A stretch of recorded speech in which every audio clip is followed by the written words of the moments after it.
In this first video in the Law of Implication Money Getting series, which is a subset of the core Law of Implication teaching, I'm going to give you a shortcut formula for getting results that you can apply right now that's going to help you work with your brain to apply the Law of Implication to letting it know what goal you want it to work on, and to maximize its power toward that goal, or to at least greatly increase its power towards a particular goal that you want to go for.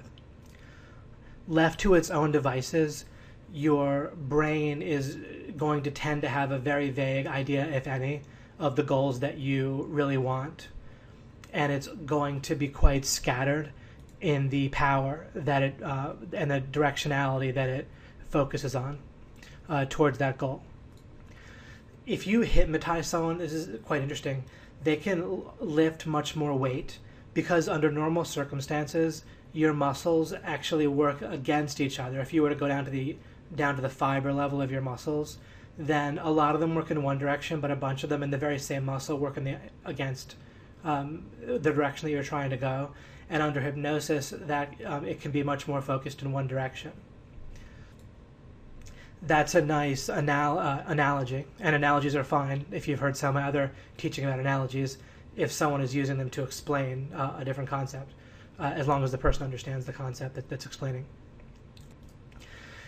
This vector representation of arrows pointing in different directions is representative of your power and focus regarding achieving a particular goal. And it is representative on a few different levels. It represents your mind itself, which can, according to a goal, let's say you want to make more money, or you want to make a startup business work, or you want to get a raise, or even that you want to enjoy your work more or have more success with your customers, or have your bosses like you more, or if you want to create a new product of your own and you want it to be particularly effective and unique and so forth. Or one more example is you could be trying to create a sales letter or sales process for a product, including for yourself if you're applying or looking. Maybe you have a job and would like to have an even better one. So this applies to your mind itself in terms of it can have beliefs and ways of operating and other goals that could interfere with the particular goal that you're supposedly going for. For example, it could have issues with wanting to like itself, like your brain might want to feel like it's smart and correct, and that could interfere with the achievement of your goals. That could make it more afraid of being rejected and so forth. It could have a number stuck in it that of the amount of money that it believes that you can and should make, and it can actually sabotage your efforts subconsciously to exceed that number. That number is generally going to be about the same as the people when you were growing up, about the average of what they made growing up in many cases. It's going to maybe have goals for you to be liked, which can at times conflict or be distracting from the goal of making money. None of these goals necessarily have to conflict, but if you have your mind focused on one particular goal in a very congruent way, then these other goals, like feeling smart or being liked, or hitting a particular number of income but not going higher because you're scared of that subconsciously and so forth, you don't have to worry about them as much. They'll naturally line up with your main goal or be treated as unimportant, which is good. It'll also be easier if you can get a goal properly installed in your brain. Then you'll be less easily distracted and tempted to do other things and so forth. On another level, these vectors represent your immediate environment, and they can also represent your kind of total external environment. So in your immediate environment are the people that you perceive to be right around you, and the things that they're doing are going to affect your brain and your motivation and what you think that you should be doing.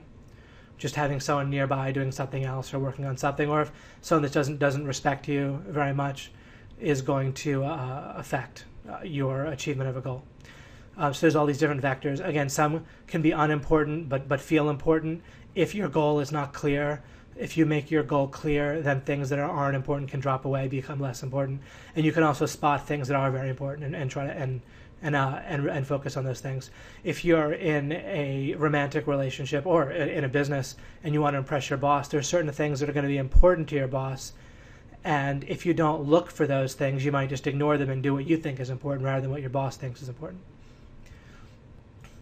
And then these vectors also have to do with your total environment. If there's problems, again, and let's say you have a problem in your personal relationship, and then you're trying to work, but then let's say you're trying to be creative, or you're trying to focus your mind, and your mind starts wandering over to a problem that you're trying to solve in some other part of your life, then clearly that's a vector going in the wrong direction that could be counterproductive.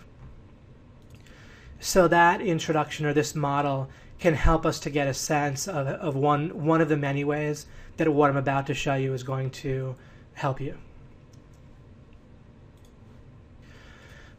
All right, I'm going to need to explain this. This is a shortcut that you can follow, and it's basically a technique you can do mentally, essentially something you're going to work through and visualize. It's more than visualizing, but it amounts to visualizing and working through something in your mind as opposed to an activity that you do in front of your computer or something like that.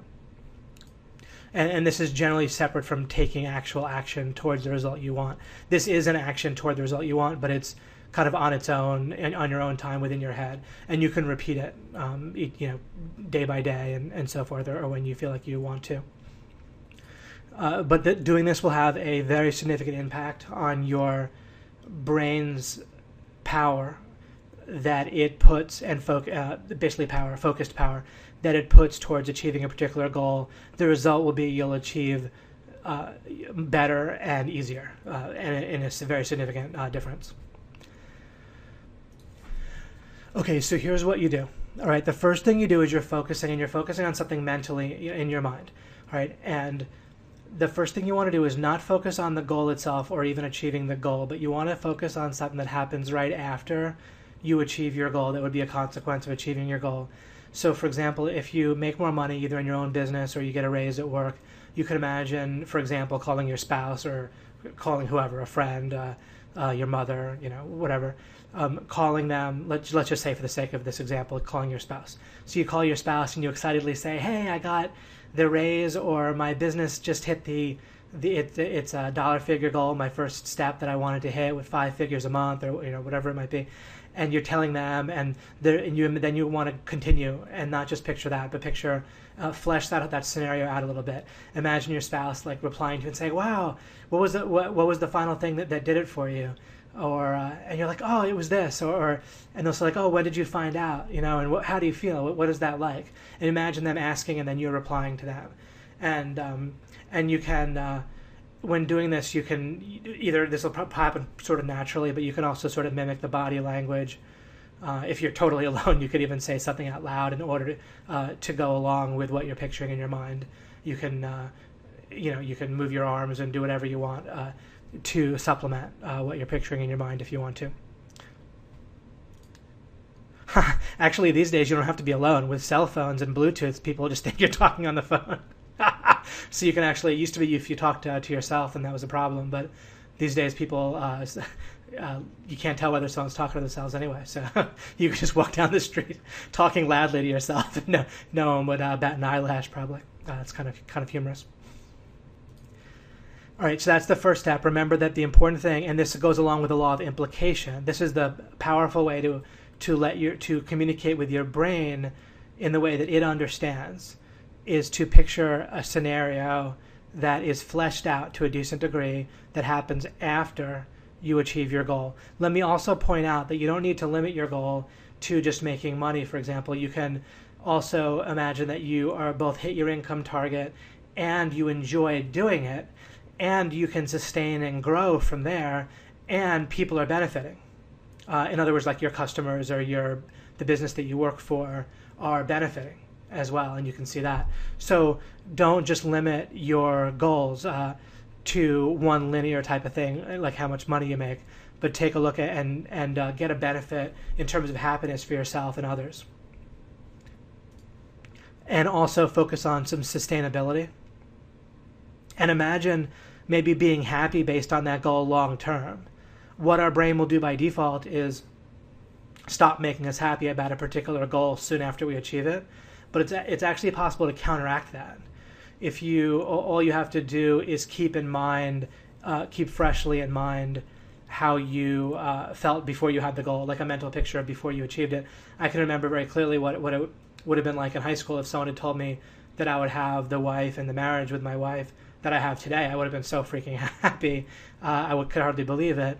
And so by remembering that, it keeps my brain from making my current life the new standard for neutral feeling, and then having to somehow exceed past that in order to be happy about what I have. Will make that type of idea is more of a core law of implication type of thing that you can understand better as you go through the rest of my law of implication course, or the law of implication course. I don't want you to feel like it's mine, right? I wanted you to feel like it's yours. So, small little implication there. I used the wrong word. Okay, now desire. In most cases, this is going to happen automatically, but you need to check and make sure that it does happen, or else the goal has not been properly installed in your brain. And I want you to keep in mind that just because you think you have a goal doesn't mean that it's installed well in your brain.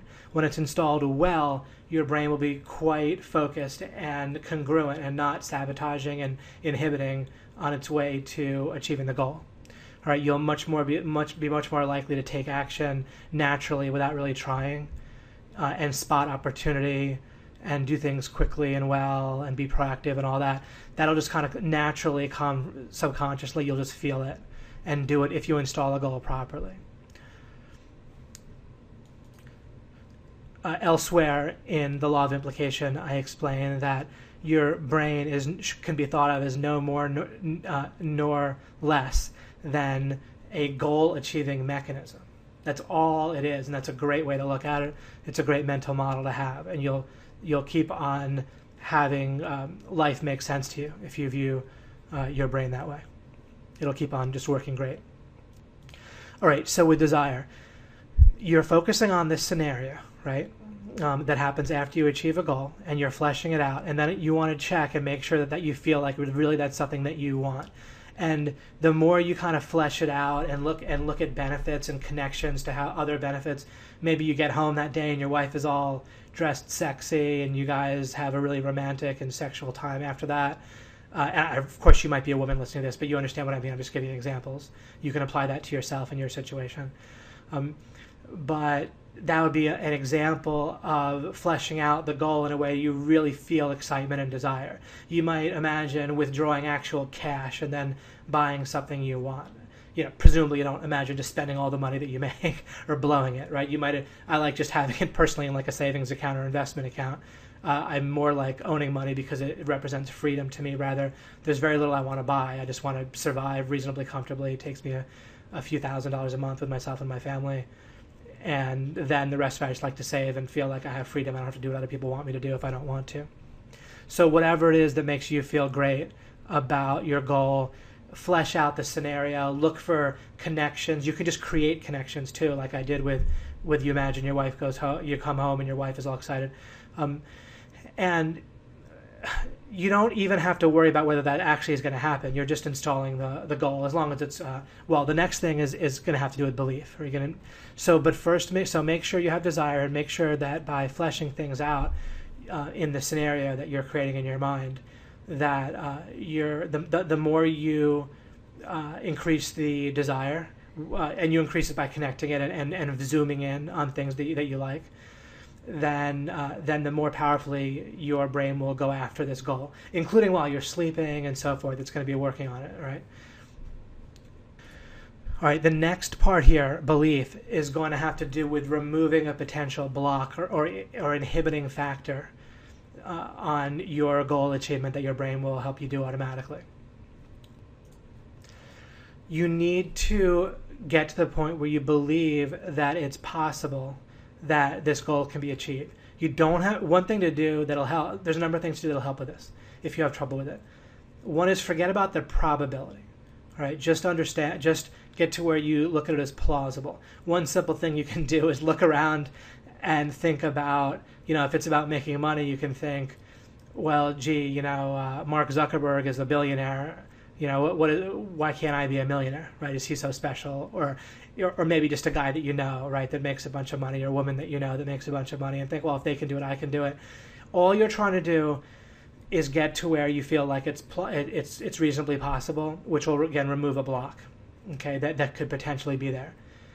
I want to talk to you for a second now about the idea of tricking yourself. The idea of tricking yourself is a absurd idea, and it's based upon an incorrect mental model for how you and your brain work, and who you are, and how you interact with your brain, and so forth. Your brain is a mechanism. It's an information processing mechanism. All right, it's somewhat analogous to a computer. For the sake of what I'm talking about now, the analogy to a computer is fine. All right, you don't trick a computer. If there's a bug in a computer program, you fix the bug. That's not tricking it to get rid of the bug, right? If you're programming a program, you're not tricking it. If you download software, you're not tricking your computer into downloading the software or tricking the computer into running the software. You're just programming it. You're just working with how it works. There's no such concept as tricking a computer. By the exact same token, there's no such thing as tricking your brain. Your brain is just a mechanism. It can't be tricked. It just works or not. It just does what it does or not. All right, it's programmed in a certain way or not. If it's programmed in a way that's not useful for you, you want to switch it to programming in a way that is useful, and there's no such thing as tricking it. So people run that I talk about this because it causes a block for people. They're like, oh, I'm trying to trick myself into believing I don't like to eat chocolate. If you don't want to enjoy eating chocolate for some reason, then you program your brain to not enjoy chocolate, or you don't. But you don't need to worry about tricking it. In terms of believing that you might not to not enjoy eating chocolate, just go. If you understand how the brain works, it's purely a matter of neural wiring, and it can be changed based on, like, if you eat chocolate and then get really sick right afterwards, your brain will look to see what was the main thing that you ate, notice the chocolate, and make you feel like chocolate's gross in many cases, especially if it happens a few times. So it's completely plausible to not like eating chocolate, actually. It's not a trick. And you could say, well, isn't it a trick if you actually do enjoy eating chocolate and you're believing that you don't? The problem with that is we're talking about the future. There's many problems with that, but one of the problems is you cannot know what's going to happen in the future. And as a matter of fact, if you set a goal, well, then you're going to maximally affect the future in the way that you want. So that's great.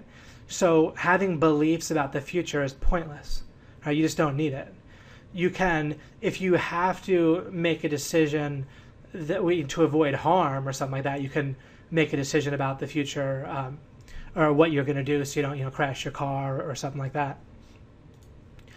But you can just do a check and say, look, is it harmful? All right, if it's not harmful to go for the goal of making more money while enjoying it, I don't need to worry about how plausible I think that it is. Right? So you can just think about things like that and work out for yourself ways to stop with your brain just deciding that it already knows the future somehow because you didn't get the result in the past. Well, then maybe you can't get the result in the future. Another thing your brain's trying to protect you from is from making goals where you feel disappointed, right, or get rejected or something like that. But that all comes, this is why the whole course is so important for you to go through, because that all comes, again, from a ridiculous model of how the brain works. It's a very common model, but a ridiculous model. The idea of liking your brain, or as your brain would put it, liking yourself, right, is a silly concept. You don't have to worry about liking yourself or not.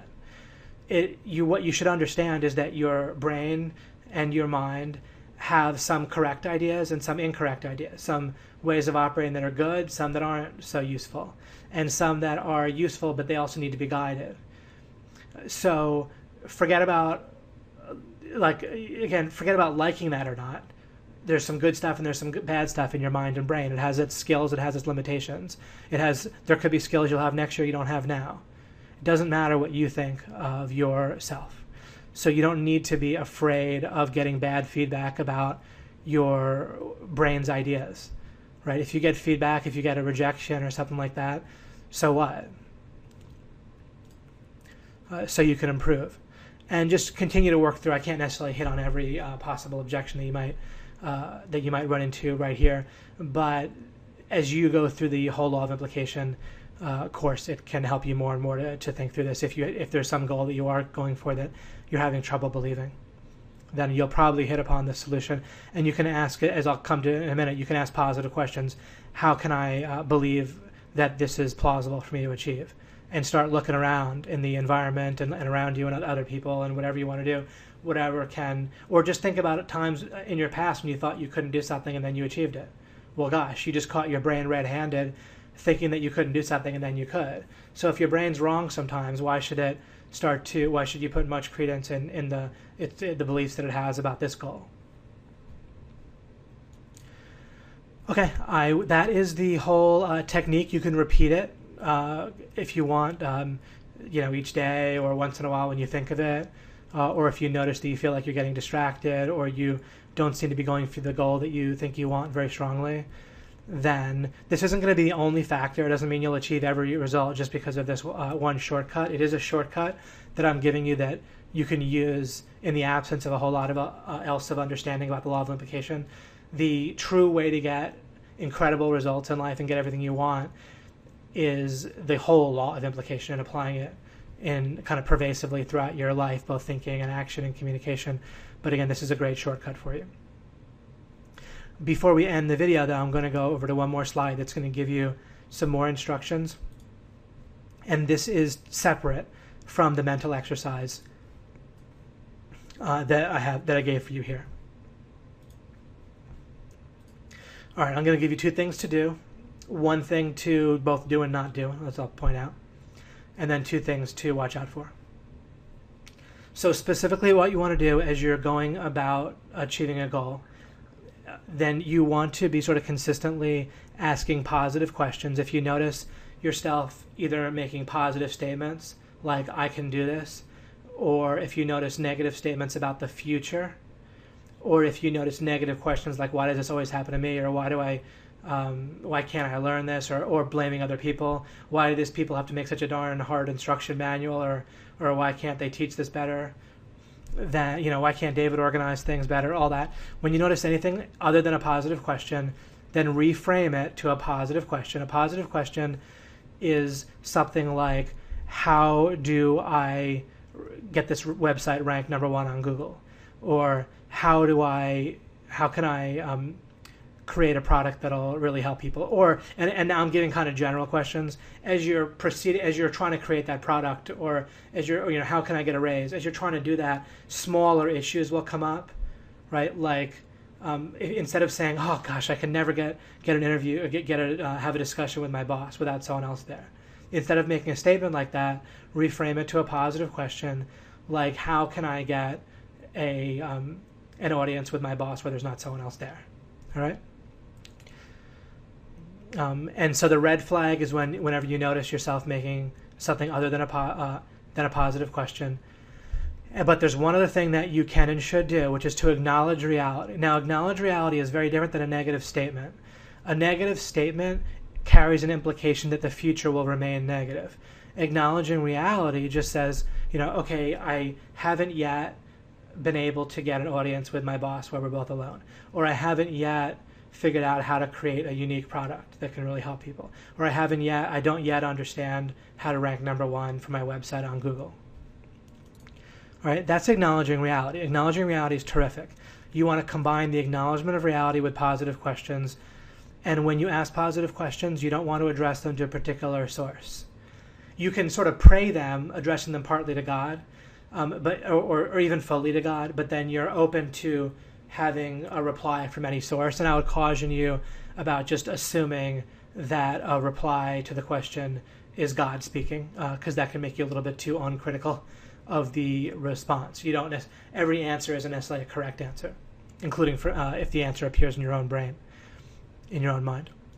The reason why you don't want to address questions to a particular source is because that implies it closes off the sources for answers in terms of your own brain and perception. So it implies to your brain that the only place to get the answer is from one source. So if you have a question and you feel like you have to ask me that question exclusively, then you won't be looking for the answer to the question yourself and you'll be closed off to that. Instead, you want to kind of address the question in an open-ended way. You can also write the question down in a paper notebook, which is great to do. But again, not to a particular source. You're kind of asking yourself, asking the world, open to answers from various places. You can ask an expert. For example, if you're asking me about something about the law of implication, you can be asking me, but don't have it be that you're giving up the responsibility and the power where the only place that you think you can get the answer is from me. All right, that's just unhelpfully limiting. And notice the implication there, right? If you ask a question to a source, it implies that the answer can only come from that source, and it closes off everything else. That's one of those, in a huge number of examples of how the law of implication works. In this case, where you'd be limiting your ability to get results by addressing questions to a particular source, because you'd be implying something that limits your power. Okay, acknowledge reality. And as you practice acknowledging reality, you can notice the difference between this and making negative statements about what the future might hold. And you don't want to make negative statements that imply anything about what's going to happen in the future.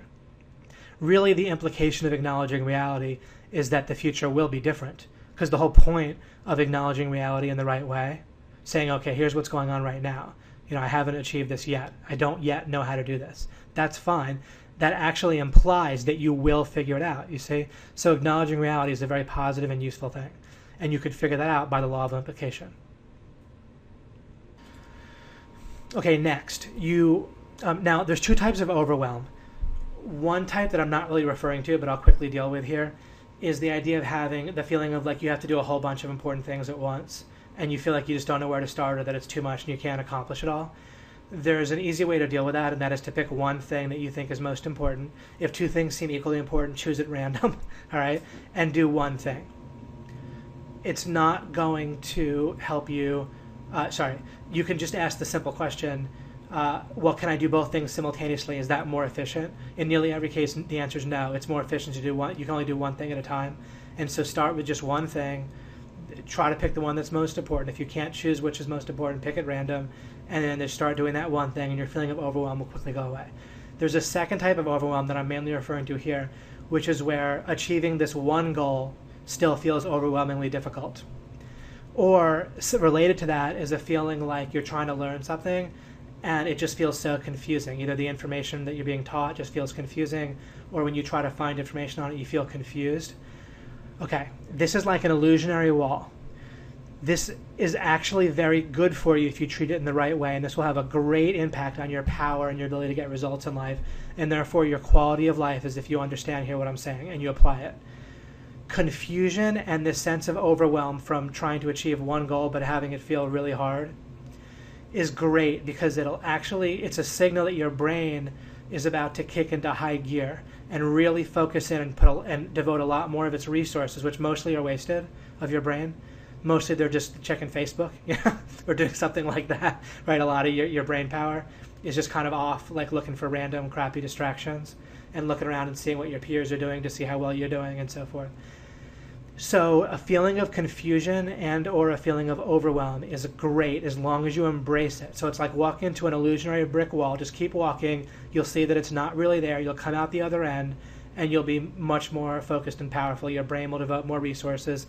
You'll effortlessly, essentially like the next day, give a little bit of time. Often you could just sleep on something literally.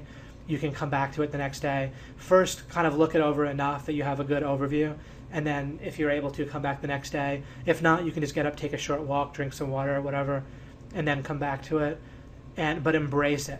All right, so now, from now on in your entire life, you can understand whenever you feel this sense of overwhelmed or confusion, that's great. My brain is kicking into high gear. I'm going to embrace this. Imagine you're a general and you keep on quitting right before the reinforcements come. You retreat before the reinforcements come. You'll lose the war, right? You'll be an incredibly ineffective general. This is how people live their lives regarding confusion and overwhelm. Because really, any time you're trying for a significantly big result, then you're gonna at some point hit a sense of confusion, overwhelm. Your brain's gonna have to kick into a higher gear. It's like on a car, like a manual shift. You see it rev higher and then it goes into a higher gear. If every time a car revved higher, you slammed on the brakes, then you'd never go very fast, right? And so either anyone that doesn't understand this and deal with this the right way can never achieve big results, basically, because every time they try, they're going to feel confused, overwhelmed, and retreat. If that's ever been happening to you, now you can do the opposite. I bet what I just explained is good enough for you to really make a big change with that. Okay, 2 more things to watch out for, and then we're done. Okay, I could have put the word negative in here. Personal negative trends are an illusion. All right, let's say that you're in a relationship and for the last few days you guys have been a little bit snippy with each other. What the very wrong thing to do is to start making a trend out of it in your mind and saying, oh, now we're snippy with each other. Oh, we like each other less. Oh, something's wrong with our relationship. All right, because in all of those cases, well, it's not the wording exactly or not, but if you're implying, and you can look at this and be honest with yourself, if you're implying that something about the future, this amounts to a negative statement about the future, and you can't know what's in the future. Just a little short-term trend just happens sometimes. It's not even a trend, is my point. The point is, that's the reason it's in quotes. It's not a trend at all. It's just by happenstance. For a couple days in a row, someone might have gotten a little less sleep, or there might be something difficult going on. Plus, when you're a little bit snippy or short-tempered with the person around you, then it becomes easier in the short term to be short-tempered again. And then, but now what you want to do, and you can see this as an example, you want to acknowledge reality. This is sort of a special case of a negative statement, but it's common enough that I want you to be very aware of it on its own. And people do this in practice. People do this all the time. They hardly notice they're doing it. They just make these statements as if something that's just happened a couple times recently is a trend. Oh, we never go out. You don't have sex for a few days. Oh, we never have sex. Or my boss is always mean to me when he was mean just like maybe just the last couple days, right? And if you just step back and look and say, wait, it's not a trend. It isn't that it's a trend. It just happened twice recently. Do I want to make it a trend? Of course not. Acknowledge reality. Ask positive questions about how to get out of it. Okay, so really watch out for turning these little short-term fluctuations and things, and when they turn negative, don't spiral it downward, for God's sakes. Acknowledge it, notice it, and then spiral it upward with positive questions. Okay, one last thing is ignore quote-unquote competition. This is a special example or a specific example of thinking by analogy, which I've talked about elsewhere. And I'll talk about several different ways and several different times because it's so deeply how your subconscious brain works, which is your brain basically, is to work by analogy. And then people do it consciously as well because their subconscious gives them all these associations and analogies. And so it's a subset example. This competition thing is an example of incorrectly and unusefully reasoning and thinking and planning by analogy. So why is your supposed competition an analogy to you? How do you know that you're similar or of a similar category as the people that you think are your competition? And I'm not even saying maybe you're a lot better. For sure you might be. But when something's an analogy, that means it's not the same, right? So if it's not the same, why treat it like it's the same? You already know it's not the same. That's the whole issue with analogies. Analogies aren't the same, and so before you understand something, you don't use an analogy to understand what it is, because an analogy is not the same as what you're trying to understand. That's why it's an analogy. So your competition's not the same as you. You don't even know if they're going for the same thing as you. It just doesn't matter. It's not going to help. It's just going to be distracting. It's either going to intimidate you, or it's going to cause you to lower your standards, depending on the situation. Either you're going to feel scared to try, which is not helpful. It's on the off chance that of course once in a while you'll save yourself effort by not trying something, but on balance in your life it's just wildly better to not worry about the competition and try things regardless of the supposed competition. And plus, come on, you have me. I'm kind of kidding there, but you have the law of implication, the whole methodology of the law of implication. Are you kidding? You don't have competition. And other people that understand the law of implication, they're not going to be your competition anyway, because they're just going to be making the world much better as they understand this properly. So, but in reality right now, not many people are going to know the law of implication. Hopefully we'll get it to millions and millions quite soon, and the world can be much better, and everyone can interact with each other much better and so forth. However, either way, you just, of course you ignore the competition regardless, but it just is a fun way for you to realize you can just ignore the competition if you understand the law of implication, and they don't. And it can also, separate from intimidating you, it can cause you to greatly decrease your standards. Right? When I created OMG Live, the live event that we had recently for our coaching for how to make money, then I ignored what other people were doing and I built it from scratch. Right? The other thing the competition does is, and reasoning by analogy or trying to be creative by analogy. Come on, that's like that's an inherent contradiction. Right? If you want to, you can hold yourself back if all you have to do is be a bit better than your supposed peers. Maybe you could be 10 times more effective, or help people 10 times better, or make 100 times more money than the people around you, right? So ignore them. It's not useful. It's either going to intimidate you or hold you back in most every case. At some point, once you're well started, you can look around and try and use it to brainstorm, just like any analogy. But wait till you're well underway before you do. And mostly, I think there's better ways to brainstorm anyway. I just like to ignore my competition. I'm on nobody's mailing list. I don't get any emails. Once in a while, someone will tell me about an email they got, and it's never helpful. It's always a negative report. It's always a negative experience, right? And it just doesn't help. So do that, or either do ignore or don't not ignore this, and you're all set. So hopefully this helped. I gave you the shortcut formula, which is a mental exercise you can do and you can repeat. And then I gave you a process to follow and some red flags to watch out for. Here's the process. Here's something to embrace, and here's a couple of red flags for you to be careful of. Anytime you start to notice that if you feel like you don't feel like your brain, you're going well for a particular goal, then you can repeat the focus, desire, faith exercise. You don't need to rely. It's not that, again, this is not all powerful. But it's always helpful.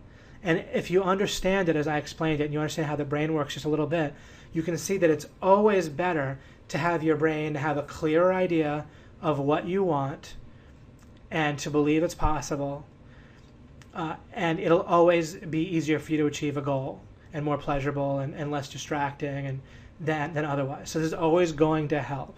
It doesn't matter if you sometimes use it and don't actually get the full result that you want. It's always helping you do so. And I've used this for years and years and years and helps tremendously.